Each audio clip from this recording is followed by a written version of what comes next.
One of the problems that wine grape growers find early in the season, when the plants start to be active after winter break, is the risk of frost. This normally happens during late August or early September. That's why we recommend an application of aminokel.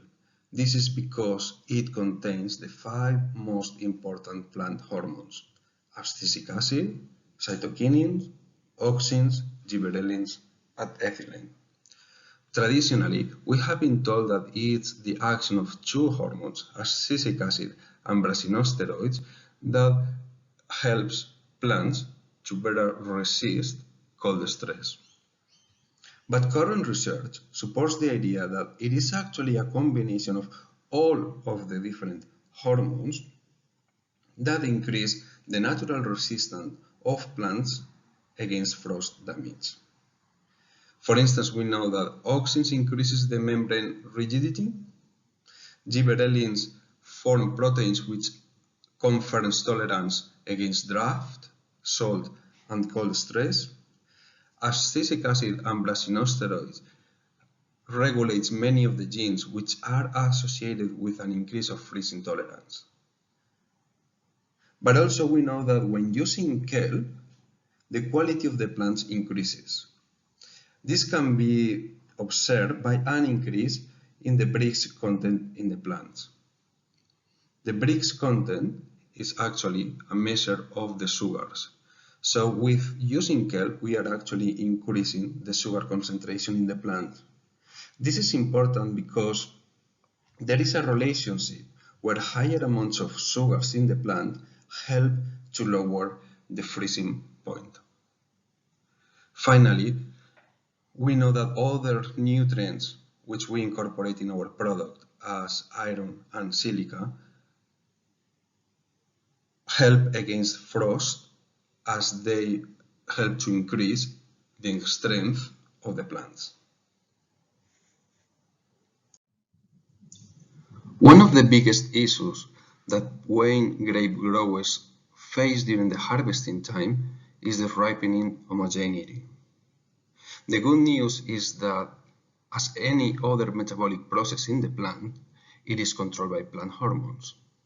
Even more, it is not only the effect of 1 or 2 hormones, but a combination of all of them that will help plants to have an evenly ripening of the grapes.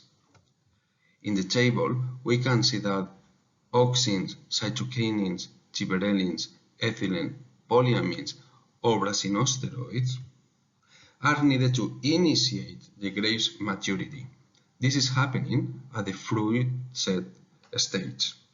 My point here again is that we are not thinking in one single hormone, but a combination of all of them that will help with maturity. Diseases also represent a major issue for grape growers. One of the most damaging diseases is produced when the external environmental conditions are high humidity and about 20 degrees, as these are the perfect conditions for the infestation of the fungus botrytis. The best way to control the diseases is with cultural practices, which is resistant varieties and adequate pruning that helps to increase the aeration.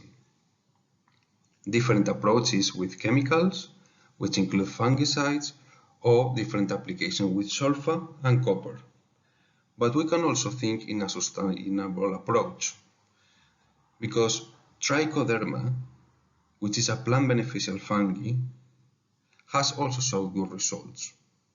In the image, we can see a species of trichoderma controlling the infestation of botrytis. By using this biological control, the incidence of botrytis has been shown to reduce in more than 60%. In the microbial cocktail that we incorporate in our products, we include different species of trichoderma. Finally, if we stimulate the plants with hormones and amino acids, the plant will activate its immune system and will create defense-related enzymes. Examples of these enzymes are peroxidases, polyphenol oxidase, phenylalanine, and chitinase, etc. In here I have highlighted chitinase, as we also include chitinase in our product, because this is a byproduct of the digestion of the crustaceans by our microbes while we are forming our emulsions. Finally, in this slide, I would like to share with you some results that we achieved with an industrial winery using a similar program to the one that you can see in this image. When using GrowGreen products, the baume and color intensity increased significantly compared to the controls where any of the GrowGreen products were used. In our program, we recommend using 2 liters per hectare of aminokelp at the 6 most important phenological stages of the vines. Initially, at Budburst, other than stimulating the plants after the winter break, we also want to protect them against frost. But also, from fruit set onwards, we will also help the vines to have homogeneous ripening. Thank you very much for listening.